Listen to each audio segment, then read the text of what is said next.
bahwa dia harus diutamakan lebih daripada keluarga. Orang itu harus rela menderita kesulitan dan kesengsaraan selama hidup di dunia ini. Sederhananya, mengabaikan segala sesuatu yang berharga hanya untuk mengikutinya.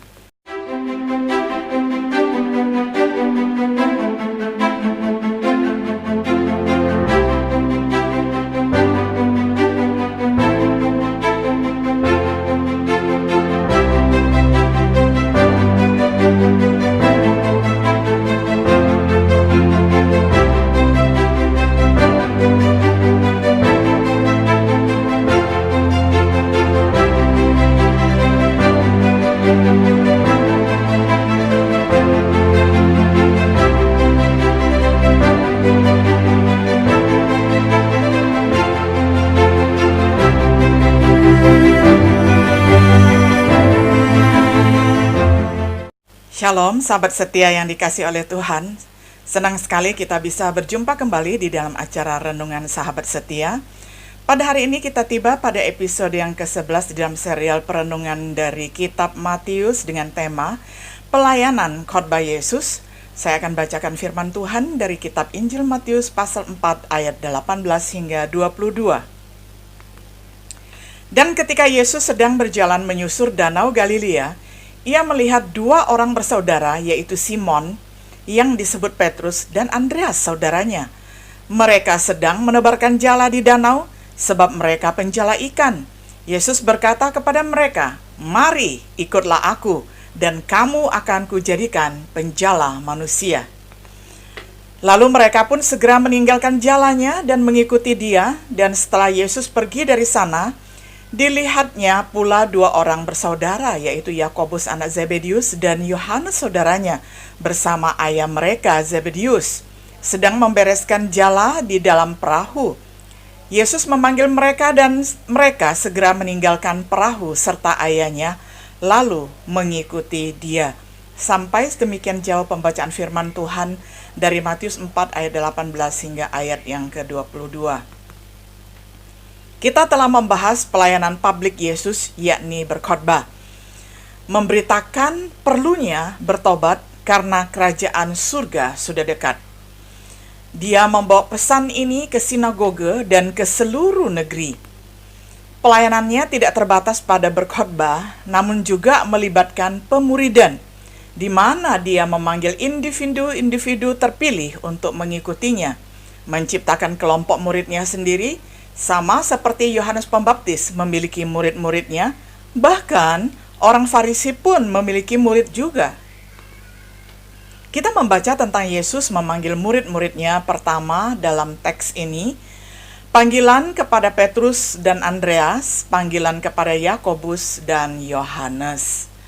Sepanjang pelayanan publiknya, Yesus memanggil orang lain untuk menjadi muridnya.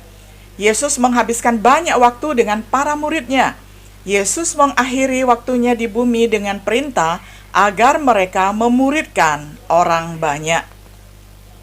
Apa artinya menjadi murid Yesus? Kata murid secara harafiah berarti pembelajar. Menurut Kamus Vine, kata murid menunjukkan seseorang yang mengikuti ajaran orang lain. Tetapi seorang murid tidak hanya sebagai seorang pembelajar, dia juga seorang pengikut.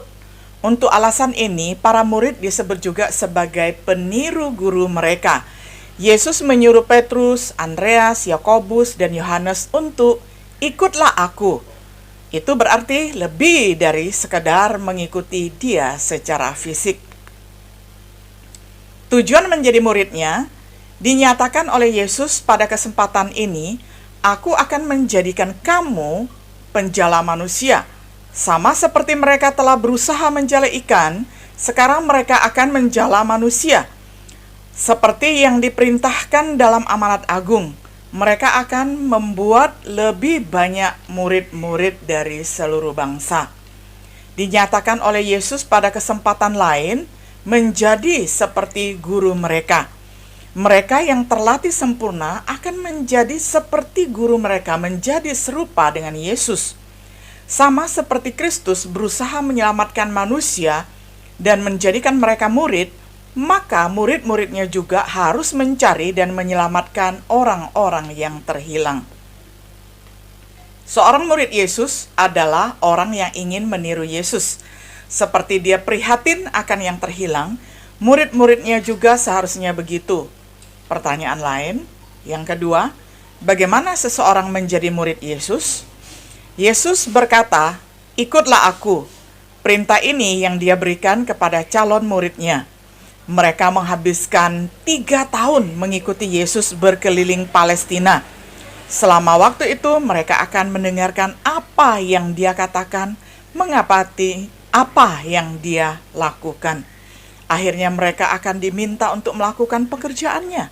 Keberhasilan mereka terkait dengan waktu yang dihabiskan bersama dengan Yesus. Untuk menjadi murid Yesus, maka membutuhkan kesediaan mengikuti Yesus, meneladani apa yang dia katakan dan dia lakukan, meluangkan waktu bersama-sama dengan Yesus, melanjutkan pekerjaannya. Tapi bagaimana kita bisa melakukan hal ini ketika dia tidak bersama kita lagi di bumi? Yesus berkata, "Tinggal dalam firman-Ku." Ini dia katakan kepada mereka yang percaya kepadanya. Dengan mempelajari dan mengamati apa yang diajarkan, mereka akan sungguh-sungguh menjadi murid-muridnya. Seperti yang akan Yesus katakan nanti, murid masa depan akan dijadikan sebagaimana mereka diajari, dan ajarlah mereka melakukan segala sesuatu yang telah Kuperintahkan kepadamu. Itu akan dimulai dengan baptisan, karena dia memerintahkan kepada murid-muridnya untuk menjadikan mereka murid dengan membaptis mereka. Untuk menjadi murid Yesus, maka membutuhkan baptisan setelah bertobat dan mengakui imannya kepada Yesus. Mengikuti Yesus dengan melakukan apa yang diajarkan kepada para muridnya yang pertama ataupun para rasul, dengan tetap teguh dalam doktrin ataupun ajaran para rasul, yaitu dengan berpegang kepada Injil dan surat-surat mereka, kita dapat menjadi murid Yesus pada hari ini.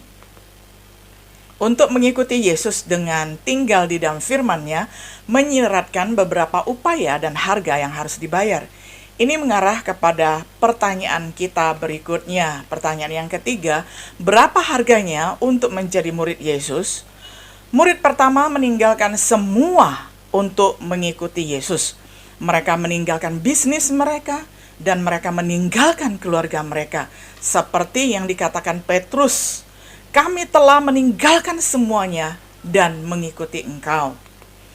Yesus mengharapkan yang sama dengan murid-muridnya yang lain pada hari ini, bahwa dia harus diutamakan lebih daripada keluarga. Orang itu harus rela menderita kesulitan dan kesengsaraan selama hidup di dunia ini. Sederhananya, mengabaikan segala sesuatu yang berharga hanya untuk mengikutinya. Yesus mengharapkan yang sama dengan muridnya pada hari ini untuk mencari terlebih dahulu kerajaan Allah dan kebenarannya, maka semuanya baru akan Tuhan tambahkan kepadanya. Selama ini kita melihat banyak orang Kristen berdoa, memohon, meminta ini dan itu, tetapi tanpa mendahulukan kerajaan Allah. Apakah itu akan Tuhan jawab? Kalau menurut firman Tuhan, itu adalah terbalik. Seharusnya adalah kita mendahulukan segala sesuatu yang berkaitan dengan Tuhan. Carilah kerajaan Allah dan kebenarannya terlebih dahulu, maka yang lain-lain gak diminta pun Tuhan akan tambahkan sebagai bonus untuk kita mengiring Dia. Seperti yang diilustrasikan di dalam perumpamaan perjamuan besar, keluarga dan bisnis dapat menjadi penghalang untuk menerima panggilan dari Injil. Kesimpulan, dalam memanggil orang untuk bertobat, Yesus juga memanggil orang untuk menjadi murid-muridnya. Tetapi seperti Yohanes Pembaptis sebelumnya, Yesus mengharapkan orang itu menghasilkan buah yang sesuai dengan pertobatan. Seperti yang akan Dia katakan nanti, dengan ini Bapa-Ku dipermuliakan, bahwa kamu menghasilkan banyak buah, maka kamu akan menjadi murid-Ku. Bagi mereka yang mau menerima panggilannya, beserta harganya, ada janji berkat yang besar. Seperti yang Yesus katakan kepada Petrus, sebagaimana Paulus menasihati orang Kristen di Korintus.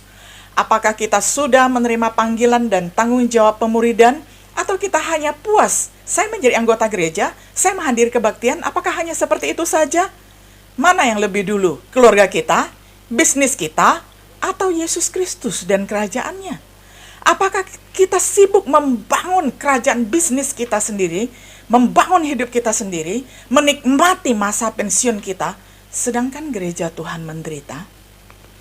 Apakah kita menghabiskan lebih banyak waktu untuk memancing ikan dan dalam bentuk rekreasi lainnya daripada yang kita lakukan untuk menjala manusia?